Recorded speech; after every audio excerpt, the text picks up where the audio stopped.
К другим темам. Газете «Ленский вестник» 75 лет. А с тех пор и до сегодняшнего дня корреспонденты газеты пишут о развитии и проблемах, то есть обо всем, что интересует читателей. Рассказывает наш корреспондент Светлана Балеева. Именно эти люди создают газету сегодняшнего дня. К созданию газеты всегда причастны и внештатные корреспонденты, большой и славный актив, неравнодушные жители района, которые спешат обратить внимание прессы на острые проблемы в социальной сфере, в здравоохранении, в ЖКХ, на недостатки повседневной жизни или рассказать о замечательных земляках, тружениках, мастерах своего дела, творческих людях.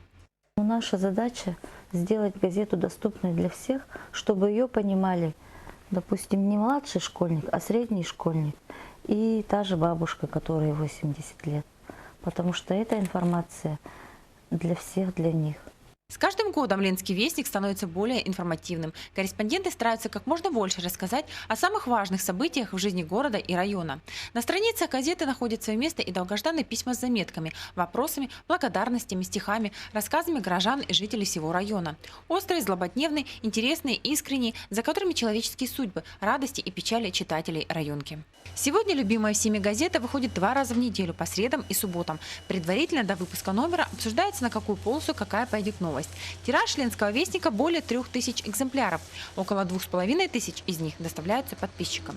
Я считаю, в наш непростой век, когда уже кризис, цена на подписку постоянно повышается. Я благодарна нашим читателям, что они остаются с нами. Газета старается оправдать свое название и идти в ногу со временем, быть интересной современникам, больше рассказывать о добром и вечном, словом о том, что в любые времена составляет основу жизни любого человека. И это здорово, что история газеты продолжается в людях, событиях и делах.